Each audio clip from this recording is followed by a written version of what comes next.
असतोमा षड्गमय तमसोमा ज्योतिर्गमय मृत्युर्मा अमृतम गमय। ओम शांति शांति शांति। अस्मत् गुरु समारंभां नाथयामून मध्यमां लक्ष्मीवल्लभ पर्यंतां वंदे गुरु પરંપરા। ઓડિયો બુક લેજન્ડમાં આપ બધાનું સ્વાગત છે।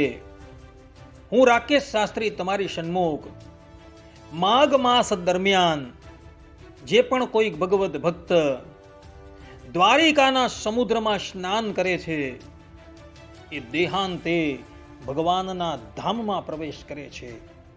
આ ઓડિયો બુક લઈને ઉપસ્થિત થયો છું। તો પોષ સુદ પૂર્ણિમાથી લઈ મહાસુદી પૂર્ણિમા પર્યંતના 1 મહિના દરમિયાન દરેક સનાતનીઓ કોઈ પણ નદી, તળાવ, જળાશય, કુવા કે ઘરે માટલા સ્નાન કરી માઘ સ્નાન કરતા હોય છે। કારણ કે શાસ્ત્રોમાં માઘ સ્નાનનો ઘણો મહિમા બતલાવવામાં આવેલો છે।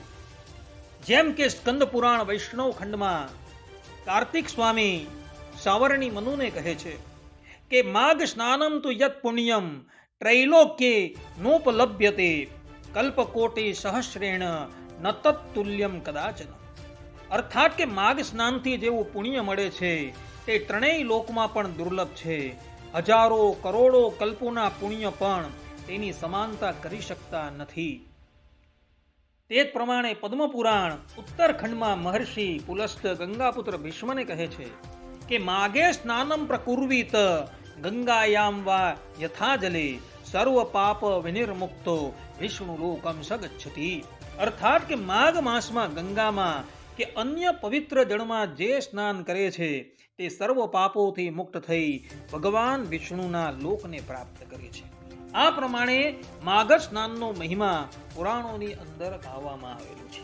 અને એમાં પણ જો આ માઘ સ્નાન દ્વારિકાના સમુદ્રમાં કરવામાં આવે તો એ સ્નાન કરનારો દેહાંતે અવશ્ય ભગવત ધામની અંદર પ્રવેશ કરે છે।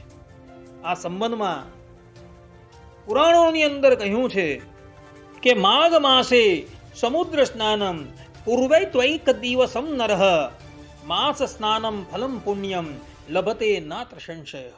અર્થાત કે માઘ માસમાં જો કોઈ મનુષ્ય માત્ર એક જ દિવસ સમુદ્રમાં સ્નાન કરે છે તો તેને આખા માઘ માસ ક્રિયાનું ફલ પ્રાપ્ત થાય છે।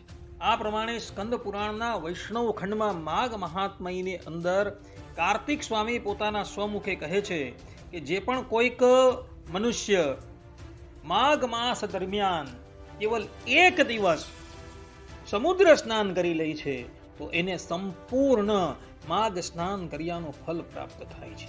અને એમાં પણ જે પણ કંઈક વ્યક્તિ દ્વારકામાં આવેલ સમુદ્રમાં જઈને સ્નાન કરે છે તેના પુણ્યની તો વાત જ શી કરવી।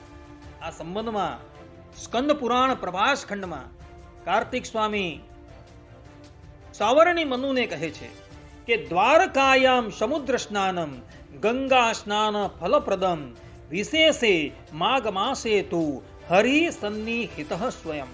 અર્થાત કે દ્વારકામાં સમુદ્રમાં સ્નાન કરવાથી ગંગા સ્નાન જેટલું ફલ મળે છે।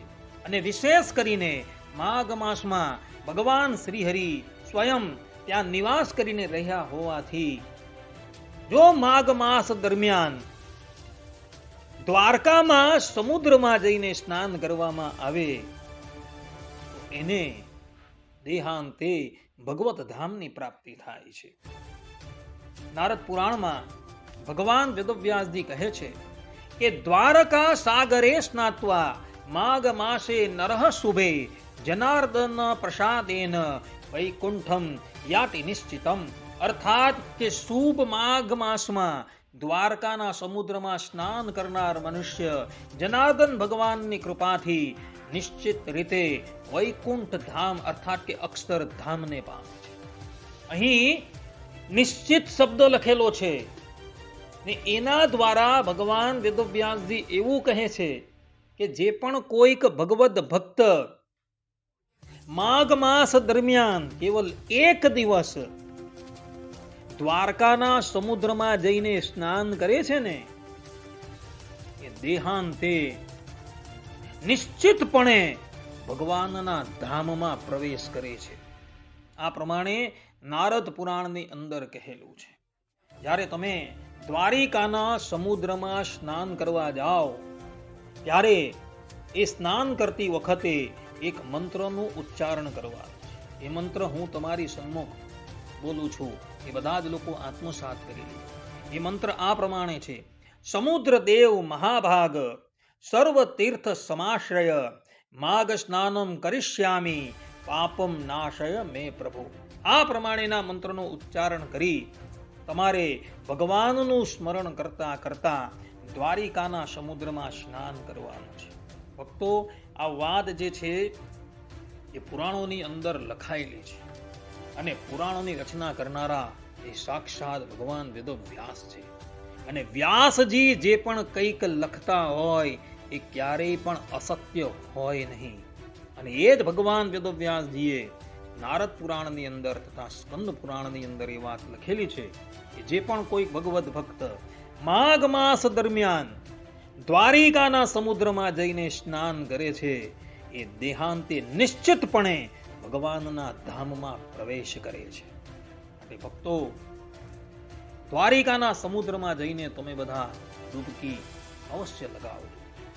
પ્રાતઃકાલે બ્રહ્મ મુહૂર્તમાં કરેલું સ્નાન એ સર્વશ્રેષ્ઠ સ્નાન છે. અને તમે બધા પ્રાતઃકાલે દ્વારિકાના સમુદ્રમાં જઈને અવશ્ય સ્નાન કરજો, જેથી તમે બધા જ પાપોથી મુક્ત થઈ દેહાંતે નિશ્ચિતપણે ભગવાનના ધામમાં પ્રવેશ કરશો. આટલું કહીને હું મારી વાણીને અહીં વિરામ આપું છું. સર્વે સંતુ નિરામયઃ સર્વે સુખીનો ભવંતુ સર્વભદ્રાણિ પશ્યન્તુ મા કશ્ચિદ દુઃખ ભાગ ભવેત અસ્તુ. જય સ્વામિનારાયણ, જય દ્વારકાધીશ.